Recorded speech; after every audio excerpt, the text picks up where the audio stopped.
कर्पूरीगौरं करुणावतारं संसारसारं भुजगेन्द्रहारं सदा वसन्तं हृदयारविन्दे भवं भवानी सहितं नमामि। श्री शिवाय नमस्तुभ्यं। हर हर महादेव। शिव पुराण की इस श्रृंखला में आप सभी का बहुत बहुत स्वागत है। महादेव की कृपा सदैव आप पर और आपके समस्त परिवार पर बनी रहे। आइए सुनते हैं शिव पुराण की कथाएं। शिव पुराण के श्रवण से चंचुला का हृदय परिवर्तन हो गया। चंचुला अब भय से कांपने लगी। तब ब्राह्मण ने उस चंचुला को सप्रेम उठाते हुए कहा, बड़े सौभाग्य की बात है कि तुमने भगवान शिव की कृपा से शिव पुराण का श्रवण किया। सही समय पर श्रवण करने से तुम्हारी चेतना जागृत हो गई है। इसलिए हे ब्राह्मण पत्नी, अब तुम्हें भय करने की आवश्यकता नहीं है, क्योंकि जो भक्त भगवान शिव की शरण में चले जाते हैं उनका कभी अभिष्ट नहीं हो सकता है। बड़ी से बड़ा और भयंकर से भयंकर पाप भी तत्काल ही नष्ट हो जाता है। मैं तुमसे भगवान शिव की वह कीर्ति गाथा बताऊंगा जिसे सुनने से तुम्हें सदा ही सुख की प्राप्ति होगी और उत्तम गति की प्राप्ति होगी। भगवान शिव की इस कथा को सुनने मात्र से ही तुम्हारी अंतर आत्मा शुद्ध हो चुकी है। मन में काम वासना जैसी चीजों को लेकर के वैराग उत्पन्न हो गया है। साधु पुरुषों ने कहा है, यदि व्यक्ति अपने पापों की शुद्धि करना चाहता है तब उसे पश्चाताप करना चाहिए। ऐसा करने से उसकी अंतर आत्मा शुद्ध हो जाती है। सही तरीके से और विधि पूर्वक प्रायश्चित करने से मनुष्य निर्भय हो जाता है और उसे काल का ग्रास नहीं बनना पड़ता है। परंतु जिसने कभी भी अपनी गलती पर पश्चाताप ना किया हो वह अवश्य ही अधोगति का भागी होता है। इसमें किसी भी प्रकार का कोई संशय नहीं है। जिस प्रकार से एक दर्पण को साफ कर दिया जाए तो उसमें छवि बिल्कुल साफ और स्पष्ट दिखलाई देने लगती है, ठीक उसी प्रकार से जो मनुष्य सच्चे हृदय से प्रायश्चित करता है उसकी अंतरात्मा पवित्र हो जाती है। ऐसे शुद्ध चित्त वाले व्यक्तियों के मन में सदैव ही माँ पार्वती और भोलेनाथ विराजमान होते हैं। ऐसा मनुष्य जो प्रायश्चित को करता है वह भगवान शिव के परम पद को प्राप्त होता है। इसी प्रकार से यह कथा रूपी साधन सभी प्राणियों के कल्याणार्थ हेतु है। इसी कारण महादेव जी ने संपूर्ण संसार की भलाई के लिए इस कथा को बतलाया है। यदि कोई मनुष्य जाने या अनजाने में भी भगवान भोलेनाथ के इस शिव पुराण का श्रवण कर लेता है, निश्चय ही उसे दूसरे जन्म में शिव पद की प्राप्ति होती है। यह कथा संसार के भव बंधन को दूर करने वाली है। इस कथा के श्रवण और मनन से व्यक्ति महादेव का प्रिय हो जाता है। चित्त शुद्धि होने से महादेव अपने भक्तों को पुत्रों की भांति स्नेह देते हैं और दिव्य मुक्ति मोक्ष को उन्हें प्रदान करते हैं। जो मनुष्य शिव भक्ति से वंचित रह जाता है उसे पशु के समान समझना चाहिए, क्योंकि उसका चित्त माया के बंधन में बंध करके आसक्त हो चुका है। निश्चय ही वह सांसारिक बंधन से मुक्त नहीं हो पा रहा है। इसलिए हे ब्राह्मण पत्नी, तुम इन सभी विषयों को अपने मन से हटा करके भगवान शिव की परम भक्तमयी इस पावन कथा का श्रवण करो। ऐसा करने से तुम्हारा चित्त शुद्ध होगा और तुम्हें मोक्ष की प्राप्ति होगी।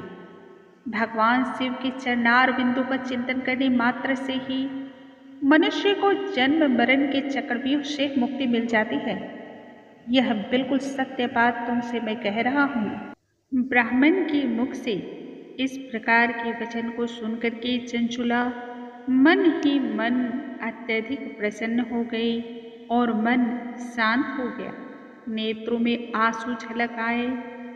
ब्राह्मण पत्नी चंचुला तब हर्ष से हृदय से उन ब्राह्मण श्रेष्ठ के चरणों में गिर पड़ी तथा हाथ जोड़कर कहने लगी, मैं कृतार्थ हो गई। मेरा जीवन आज सफल हो गया है। मेरे सभी पापों का अंत हो गया। साथ ही चंचुला ने यह भी कहा, हे स्वामी, हे ब्राह्मण, आप धन्य हैं। सदा परोपकार जैसे कार्य में आप रहते हैं, इसलिए आप प्रशंसा के योग्य हैं। मैं तो उस अधोगति में गिर रही थी जहाँ मेरा कोई उद्धार नहीं था। शिव पुराण के कथा के श्रवण से मेरा हृदय निर्मल हो चुका है।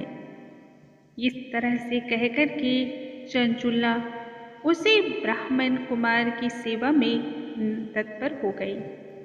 शिव भक्तों में श्रेष्ठ और शुद्ध बुद्धि वाले उन ब्राह्मण देवता ने उसी समय उसी स्थान पर स्त्री को शिव पुराण की पवित्रमयी मंगलमयी कथा सुनाई, जिसको सुनने से चंचुला का हृदय साफ और शिव भक्त के लिए बहुत अधिक प्रशंसित हो गया।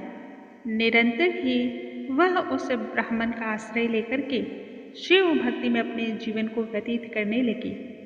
प्रतिदिन तीर्थ स्थल के जल में स्नान करती, अपनी जटा और वल्कल को धारण करने लगी तथा अपने समस्त देह में भस्म लगा करके आभूषण के रूप में रुद्राक्ष की मालाएं धारण करती। मुख पर भगवान शिव का ही नाम सिर्फ रहता और वह अल्प आहार के साथ गुरु के बताए हुए मार्ग से भगवान शिव को प्रसन्न करने में अपना जीवन और अपना सर्वस्व लगाने लगी। शिव भक्ति की कृपा से चंचुला का समय इसी प्रकार से व्यतीत होता चला गया। कालांतर में चंचुला ने अपने शरीर का त्याग किया। शिव भक्त होने की वजह से उसे अपने शरीर के त्याग करते समय ना तो कोई कष्ट हुआ, ना ही कोई पीड़ा ही हुई।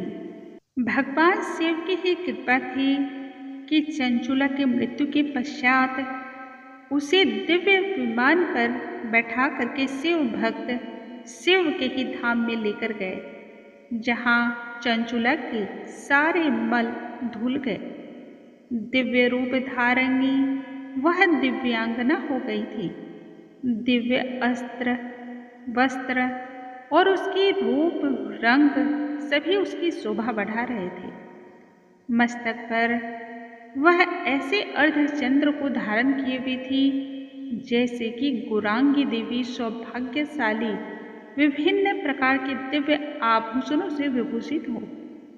वहां पहुंच करके चंचुला ने महादेव जी को देखा, जिनके मस्तक पर त्रिनेत्र अंकित था। ब्रह्मा, विष्णु आदि जितने भी देवता थे, सभी उस समय भगवान शिव की सेवा कर रहे थे। गणेश, भृंगी, वीरभद्रेश्वर, नंदीश आदि जितने भी गण थे, सभी उनकी उपासना कर रहे थे। भोलेनाथ के अंगों की कांति ऐसी प्रतीत हो रही थी जैसे करोड़ों सूर्य एक साथ प्रकाशित हो रहा हो। कंठ में नील चिन्ह शोभा प्राप्त कर रहा था। भोलेनाथ के 5 मुख थे और प्रत्येक मुख में 3 नेत्र शोभायमान थे। मस्तक पर अर्धचंद्राकार मुकुट शोभा दे रहा था और उनके वाम अंग में मां पार्वती बैठी थी। गौरीपति के शरीर की कांति कर्पूर के समान गौर थी। उन्होंने सभी प्रकार के भस्म से अपना शरीर भासित कर रखा था। अत्यंत ही उज्जवल और दिव्य रूप था। भगवान शंकर के दर्शन को करके भगवान शिव के इस दिव्य रूप धारी को देख करके चंचुला की आंखों से अविरल आंसू की धारा बह पड़ी। संपूर्ण शरीर रोमांच से भर उठा। उसी समय भगवती पार्वती और भगवान शिव ने बड़ी करुणा के साथ अपने भक्त गण की ओर देखा। चंचुला को देखते हुए मां पार्वती ने प्रेम पूर्वक उसे अपने सखी का स्थान दिया और सदैव उसे अक्षय सुख का आशीर्वाद दिया। शौनक ऋषि आगे कहते हैं, हे महाभाग सूत जी, आप धन्य हैं, क्योंकि निरंतर जिनकी बुद्धि भगवान शिव में लगी हुई है, उनसे बड़ा भक्त तो और कोई नहीं हो सकता है। प्रभु, आपने हमें वह बात बतलाई जिससे हमारा चित्त और हृदय आनंदित हो उठा है, परंतु मेरे मन में अभी भी एक जिज्ञासा है और मैं उसे जानना चाहता हूँ। सदगति को प्राप्त करने के बाद चंचुला ने क्या किया और उसके पति का फिर क्या हुआ? इस पर सूत जी बोलते हैं, हे शौनक ऋषि, एक दिन परम आनंद में निमग्न हुई चंचुला मां पार्वती के समक्ष हाथ जोड़ करके खड़ी हो गई। उनकी स्तुति करने लगी तथा कहने लगी, हे गिरिराज नंदिनी, हे स्कंद माता, सभी मनुष्य प्रतिदिन आपकी ही सेवा करते हैं। आपकी सेवा से समस्त सुख की प्राप्ति होती है। ब्रह्मा और विष्णु आदि देवताओं द्वारा आप सेव्य हैं। आप ही सगुण और निगुण भी हैं। तीनों गुणों का आश्रय आपके पास ही है। संसार की सृष्टि, पालन और संहार करता भी आप हैं। आपके बिना तो इस सृष्टि का संचालन ही नहीं हो सकता है। हे माँ, मैं आपके शरण में आई हूँ। यह कहते कहते चंचुला अचानक से चुप हो गई। नेत्रों से झरझर कर आंसू बहने लगे। चंचुला के इस रूप को देख करके माँ पार्वती बहुत ही प्रेम से संबोधित करके चंचुला से कहने लगी, हे सखी, मैं तुम्हारी इस स्तुति से बहुत प्रसन्न हूँ। बताओ तुम्हारे हृदय में क्या है? तुम्हारे लिए तो कुछ भी अदेय नहीं है। पार्वती के इस प्रकार से कहने पर चंचुला उन्हें प्रणाम करते हुए कहने लगी, हे माँ, मैं तो विषय मार्ग की उस कठिन घड़ी से निकल आई हूँ। मेरे मन में अभी भी एक प्रश्न है। इस समय मेरे पति बिंदुक कहाँ हैं? उनकी गति कैसी हुई? मैं यह सब कुछ नहीं जानती। अपने पति से जिस प्रकार से संयुक्त हो सकूं, बस ऐसा कोई उपाय आप कर दें। मेरे पति काम भावना से रक्त होकर एक वेश्या के प्रति आसक्त और पाप कर्मों में डूबे रहते थे। मेरे पति की मृत्यु मुझसे पूर्व हो चुकी थी। ना जाने किस गति को वो प्राप्त हुए हैं। मेरा मन उन्हें सोच करके बार बार व्यथित होता है। माँ पार्वती चंचुला के यह वचन को सुन करके मंद मंद मुस्कुराते हुए कहने लगी, हे सुते, तुम्हारा पति बड़ा ही पापी और दुष्ट धर्मी था।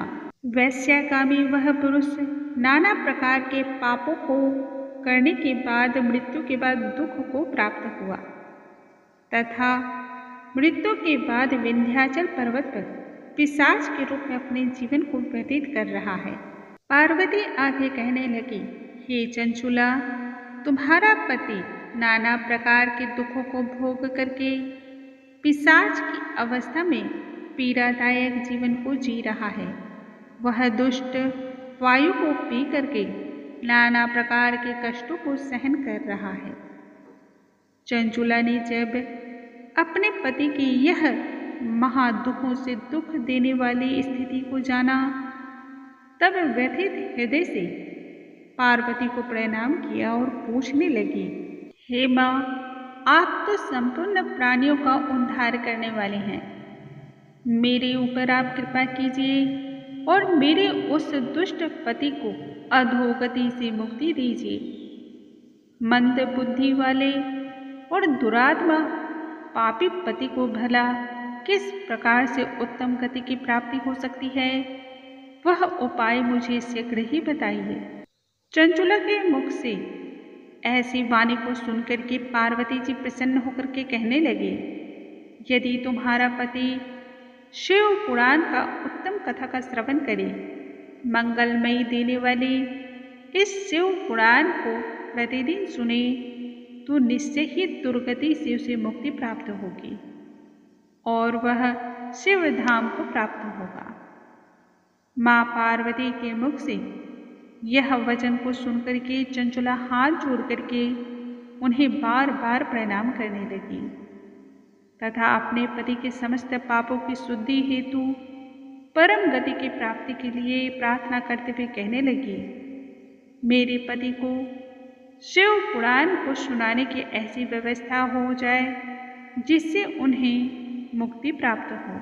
तब माँ पार्वती अपनी भक्ति से प्रसन्न होते हुए तुरंत ही गंधर्वराज तुम्बरू को बुला करके उससे प्रसन्नतापूर्वक कहने लगी, मेरे सभी अभिष्ट कार्यों की सिद्धि करने वाले तथा शिव में प्रीति रखने वाले हे तुम्बरू, आज मैं तुमसे एक बात कहती हूँ। मेरी यह सखी के साथ तुम शीघ्र ही विंध्यालय पर्वत पर जाओ। वहाँ एक महापापी और भयंकर पिशाच रहता है। उसको प्रसन्नतापूर्वक शिव पुराण का पाठ सुनाओ। पूर्व जन्म में वह पिशाच बिंदु नामक एक ब्राह्मण था, जो कि मेरी सखी का पति था, परंतु दुष्ट आचरण और वैश्यागामी की वजह से वह अपवित्र हो गया। बुद्धि पर मूढ़ता छा गई। अपने कर्तव्य और विवेक का उसे ज्ञान न रहा। अनेक प्रकार की हिंसाओं को करता, दीन बंधुओं को सताता, क्रूर और पराये घरों में आग लगाता, चांडालों से प्रेम करने वाला वह वैश्या के संपर्क में अपने दिन रात व्यतीत करता था। उस पापी ने अपनी प्राण प्रिय पत्नी का भी परित्याग कर दिया था। दुष्ट लोगों के संग में ही अपने जीवन को व्यतीत करता। अपनी पत्नी का भी उसने मान न रखा और पत्नी भी व्यभिचारिणी बनी। मृत्यु के उपरांत भी वह दुराचार में ही फंसा रहा। मृत्यु के पश्चात वह यमपुरी में गया, जहाँ अनेक प्रकार की पीड़ाओं को भोग करके वह दुष्ट आत्मा इस समय विंध्याचल पर्वत पर पिशाच बना हुआ है। वहीं पर उस दुष्ट पिशाच अपने पाप कर्मों के फल को भोग रहा है। विंध्याचल पर्वत पर जाकर के उस दुष्ट और दुरात्मा पिशाच को तुम्ही शिव पुराण की पवित्रमयी और मंगलमयी कथा का प्रवचन देना है। इसकी सुनने से शीघ्र ही उसका सभी पाप नष्ट होकर के परम शुद्ध को प्राप्त होगा और प्रेत योनि से उसे मुक्ति प्राप्त होगी। महेश्वरी के इस प्रकार के आदेश देने पर गंधर्वराज तुम्बरू मन ही मन प्रसन्न होते हुए भाग्य की सराहना करते हुए तथा पिशाच की सती साध्वी पत्नी चंचुला को साथ लेकर के वहाँ चल दिए जहाँ पिशाच अपने समय को व्यतीत कर रहा था। जब वह विंध्याचल पर्वत पर गए, वहाँ उन्होंने पिशाच को देखा, जिसका शरीर अत्यंत ही विशाल, ठोड़ी बहुत बड़ी। वह पिशाच कभी रोता कभी हंसता, कभी अपने पीड़ामयी शरीर को देख करके बिलख बिलख कर रोता। भगवान शिव की उत्तम कीर्ति का गान करने वाले महाबली तुम्बरु ने तब उस अत्यंत भयंकर पिशाच को बलपूर्वक पासों के द्वारा बांध करके शिव पुराण की कथा का वर्णन आरंभ किया। जब वह शिव पुराण की इस उत्तम कथा का वाचन कर रहे थे, तभी वहाँ पर कथा सुनने के लोभ से बहुत सारे देवता और ऋषिगण भी उपस्थित हो गए। आदरपूर्वक सभी शिव पुराण की कथा का श्रवण करने लगे। उस समय उस पर्वत का दृश्य बड़ा ही अद्भुत और कल्याणकारी था। शिव पुराण के श्रवण से सभी श्रोतागण पूर्णतः कृतार्थ हो गए। परम मंगलमयी और पुण्यमयी शिव पुराण की इस कथा को सुनकर पिशाच ने अपने संपूर्ण पापों से मुक्ति पाई और पैशाचिक शरीर का त्याग किया। उसी समय पिशाच का शरीर दिव्य आभा से भूषित हो गया। अंग कांति गौर वर्ण की हो गई। शरीर पर सफेद और चमकीले वस्त्र शोभा पाने लगे। सभी प्रकार के आभूषण उसके अंगों की शोभा को बढ़ाने लगे। वह त्रिनेत्रधारी चंद्रशेखर के स्वरूप हो गया। उस दिव्य देह को धारण करके श्रीमान बिंदु अपनी भार्या चंचुला के साथ स्वयं भी पार्वती पति भगवान शिव के दिव्य गुणों और चरित्र का गुणगान करने लगे। चंचुला और उसके पति को दिव्य रूप धारण करते हुए देख करके ऋषिगण और सभी देवता आश्चर्य में पड़ गए।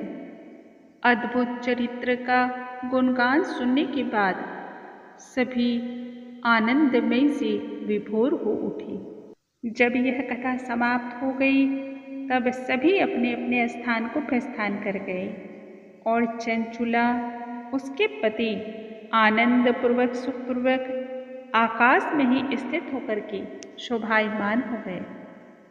महेश्वर के सुंदर और मनोहर गुणों का गुणगान करता हुआ वह अपने प्रियतमा तथा तुम्बरों के साथ शीघ्र ही शिव धाम में जा पहुंचा। महादेव ने चंचुला के पति को अपना विशेष गण नियुक्त कर लिया और उसकी पत्नी चंचुला की प्रिय सखी हो गई। सनातन धाम में अविचल निवास करते हुए दोनों संपत्ति दंपति परम सुख को प्राप्त हुए।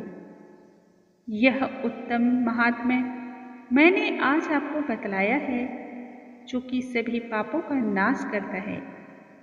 उमा महादेव को आनंदित करने वाला, अत्यंत पवित्र और भक्तों में भक्ति बढ़ाने वाला, जो प्रतिदिन इस पाठ का एकाग्र मन होकर के श्रवण करता है, वह सांसारिक सभी दुखों से मुक्त होकर के, सभी पीड़ाओं से मुक्त होकर के अंत में मोक्ष को प्राप्त करता है। सूत जी आगे कहते हैं, हे ऋषि, हे सूत जी, हे व्यास शिष्य, आपको हमारा नमस्कार है। आप धन्य हैं। आपके मुख से कल्याणमयी शिव पुराण की यह उत्तम कथा के श्रवण से हृदय और चित्त आनंदित हो रहा है। आपके मुख से अब आगे मैं सुनना चाहता हूँ ऐसी कल्याणमयी कथा, जिससे सभी श्रोताओं का पूर्ण जीवन सफल हो जाए तथा उत्तम फल की प्राप्ति हो। इस पर सूत जी कहते हैं, हे शौनक मुनि, मैं आपको संपूर्ण फल की प्राप्ति के लिए शिव पुराण की वह विधि बतला रहा हूँ, जो कि देवी देवताओं के लिए भी दुर्लभ है। सबसे पहले शास्त्रों के ज्ञाता और जानकार ऐसे ज्योतिष को बुलाएं, फिर बंधु बांधवों के सहित उन्हें दान और मान करके प्रसन्न करें। बिना किसी विघ्न बाधा के कथा समाप्ति हो जाए, शुभ मुहूर्त का अनुसंधान कराएं, फिर देश देश स्थान स्थान पर इस शुभ संदेश को फैलाएं। यह घोषणा करें कि हमारे यहाँ पवित्र और मंगलमयी शिव कथा का गुणगान होने वाला है। अतः स्वेच्छा से जो शिव भक्त हों या शिव की स्तुति, उनकी कथा का श्रवण करना चाहते हैं, वह सभी अवश्य ही पधारें। आदर और परोपकार की भावना रखते हुए शिव कथा के संकीर्तन के लिए जो भक्त श्रद्धा से तैयार होते हैं, उन्हें बुलाना चाहिए। यह अत्यधिक आनंद को देने वाला तथा अद्भुत उत्सव होगा। संपूर्ण वातावरण शिवमय होगा, शिव की भक्ति से ओतप्रोत होगा। अतः इस कथा का श्रवण करने हेतु सभी भक्तगण प्रेम पूर्वक और यथाशीघ्र पधारने की कृपा करें। यदि किसी के पास समय का अभाव हो तो उसे एक दिन पूर्व भी आ जाना चाहिए। शिव भक्ति की कथा सिर्फ उन्हीं भक्तों के कानों में पहुंचती है जिस पर भोलेनाथ की असीम कृपा होती है। इसलिए प्रसन्नतापूर्वक सभी श्रोताओं को निमंत्रण देना चाहिए और उनका अच्छी प्रकार से आदर सत्कार करना चाहिए। शिव पुराण की इस कथा को सुनने के लिए उत्तम स्थान का निर्माण करें या चयन करना चाहिए। कथा योग्य भूमि को लीप करके उसकी शुद्धि करनी चाहिए। अन्य धातु इत्यादि से स्थान को सुशोभित करें। तरह तरह के सुंदर पत्तों के द्वारा वहाँ पर छावनी बनानी चाहिए। कथा मंडप को केले के खंभों से सुशोभित करना चाहिए। तरह तरह के पुष्प और फल इत्यादि से उस स्थान को अलंकृत करना चाहिए। रंग बिरंगी पताकें लगानी चाहिए और उस स्थान को एक सुंदर शोभायमान बनाना चाहिए। भगवान शिव की भव्यमयी प्रतिमा का वहाँ पर स्थापन करना चाहिए। भगवान शिव शंकर के लिए दिव्य आसन का निर्माण करके उस पर भगवान शिव की प्रतिमा या फोटो को स्थापित करें। जैसा उल्लास विवाह जनेऊ संस्कार में होता है, वैसी मन स्थिति सभी की होनी चाहिए। कथा में शामिल होने वाले सभी भक्तों को दूसरी अन्य लौकिक वस्तुओं से अपना ध्यान हटा लेना चाहिए। वक्ता को उत्तर दिशा की ओर मुख करके बैठना चाहिए और जितने भी श्रोतागण हैं, उन्हें पूर्व दिशा की ओर मुख करके इस कथा का श्रवण करना चाहिए। इस विषय में कहीं कोई विरोध नहीं है। पूज्य पूजक के बीच पूर्व दिशा का ज्ञान रहे और वक्ता के सम्मुख श्रोता का मुख रहे, ऐसा शास्त्रों में बतलाया गया है। जब तक विराजमान रहें तब तक प्रसंग की समाप्ति के पूर्व ना तो किसी को नमस्कार करना चाहिए, ना ही किसी से वार्ता ही करनी चाहिए। पुराण का विद्वान वक्ता चाहे बालक हो, युवा हो, वृद्ध हो अथवा दुर्बल या निर्बल ही हो, जैसा भी हो, परंतु पुण्य चाहने वालों के लिए सदा ही वह पूजनीय होता है। उनके मुख से निकली गई वाणी सभी मनुष्यों के लिए कामधेनु के समान अभिष्ट फल को देने वाली होती है। वक्ता के प्रति कभी भी कुविचार उत्पन्न नहीं करें। शिव पुराण की इस कथा को सूर्योदय के साथ आरंभ करना चाहिए और 3:30 पहर तक बुद्धिमान व्यक्ति के द्वारा इस कथा को वांचना चाहिए। जो व्यक्ति धूर्त, दुराचारी, कुटिल और प्रपंची हैं, उन लोगों के सामने इस कथा का वाचन व्यर्थ है। दुष्टों के संग या दुष्टों के घर में इस पवित्रमयी कथा का गुणगान नहीं करना चाहिए। मध्याह्न काल में 2 घड़ी तक वाचन को बंद रखना चाहिए, जिससे कथा कीर्तन से अवकाश को पाकर के लोग शौच आदि क्रिया से निवृत्त होकर के पुनः उपस्थित हो सके। कथा प्रारंभ से एक दिन पूर्व ही कथा वाचन की संपूर्ण क्रिया को ग्रहण करना चाहिए और संपूर्ण नियमों को धारण करना चाहिए, जैसे कि बाल बनाना, नख काटना, दाढ़ी बनाना इत्यादि। जिन दिनों कथा का वाचन हो रहा हो उन दिनों सारा नित्य कर्म संक्षिप्त रूप से करके शीघ्र ही कथा श्रवण हेतु हर मनुष्य को पहुंचना चाहिए। कथा में यदि विघ्न बाधा उपस्थित होने लगे तब इन सभी की समाप्ति हेतु प्रथम पूज्य देवता गणेश जी का आवाहन करके उनकी पूजा आराधना करनी चाहिए। इसके बाद विभिन्न प्रकार से शुद्ध होकर के प्रसन्न पूर्वक कथा का गुणगान श्रवण करना चाहिए। जो 6 आदि कर्मों और विकारों से युक्त हों, स्त्रियों के प्रति आसक्ति रखते हों, मूर्ख और पाखंडपूर्ण बातें कहते हों, वे निश्चय ही पुण्य के भागीदार नहीं हो सकते हैं। जो धन, घर और पुत्र की चिंता को छोड़ करके अपनी कथा में अपने मन को रत करता है, निश्चय ही उससे उत्तम फल की प्राप्ति होती है। इस कथा को श्रवण करते समय जो व्यक्ति बीच में उठ करके अन्यत्र ही जाते हैं, जन्म जन्मांतर तक उनकी सभी संपत्ति और उनकी स्त्रियों का नाश होता है। जो पुरुष सिर पर पगड़ी धारण करके कथा का श्रवण करते हैं, उनके कुल को दुर्गुण पहुँचाने वाले पुत्र की प्राप्ति होती है, जो उनके कुल के दीपक को बुझाने वाला होता है। पान चबाते हुए जो इस कथा का श्रवण करते हैं, उन्हें यमदूत नरक में विष्ठा खिलाते हैं। जो मनुष्य ऊंचे आसन पर बैठ करके कथा का श्रवण करते हैं, वे सभी नरकों के दुखों को भोग करके काक योनि में पुनः जन्म को प्राप्त करते हैं। जो लोग वीरासन आदि से बैठ करके इससे शुभ और कल्याणमय कथा का श्रवण करते हैं, उन्हें नरक की पीड़ा प्राप्त होती है और विष वृक्ष के जन्म की प्राप्ति होती है।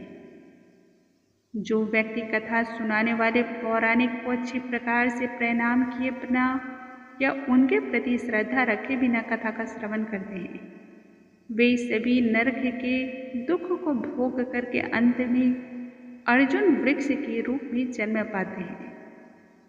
रोग युक्त न होने पर भी यदि आप लेट करके इस कथा का श्रवण करते हैं, तो वे सभी भी नरक को भोग करके अंत में अजगर और अन्य प्रकार की रेंगने वाली योनियों में जन्म पाते हैं।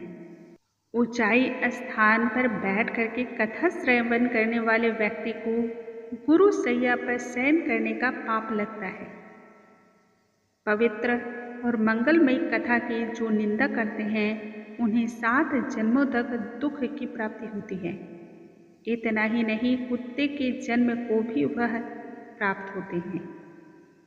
कथा वाचन के समय यदि आपके मन मस्तिष्क में कोई गंदी विचारधारा है या गंदे वचन को बोलते हैं, तो वह भी घोर नरक भोगते हैं और बाद में गधी का जन्म को पाते हैं।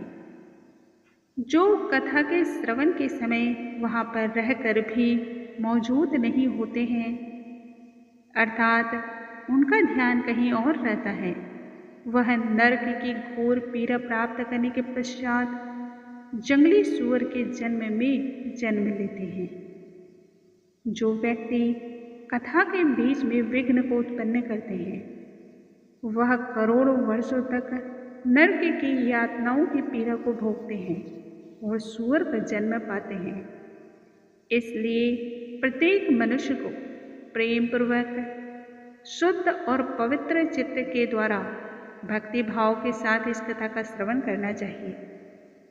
अपने नित्य कर्म को करके देवी देवताओं की पूजा करके ही कथा का श्रवण करें।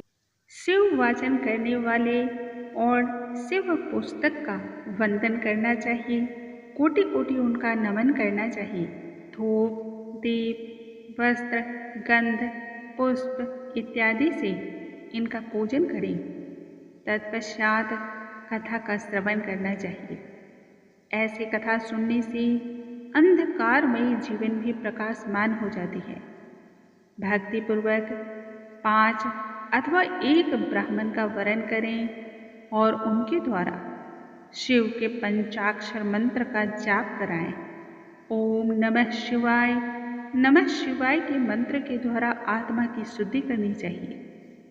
हे मुने, इस प्रकार से मैंने आपको श्रोताओं द्वारा किस प्रकार से कथा का श्रवण करना चाहिए वह उत्तम और पवित्र विधि आपको बताई है। बताइए, अब आप और क्या जानने की जिज्ञासा रखते हैं? इस प्रकार से आज की कथा हम यहीं पर समाप्त करते हैं। बोलो देवोपदेव महादेव की जय, भगवान शिव शंभु की जय। कमेंट बॉक्स में ओम नमः शिवाय लिखना बिल्कुल ना भूलें। कल के वीडियो में हम आगे की कथा का श्रवण करेंगे। महादेव की कृपा सदैव आप पर बनी रहेगी।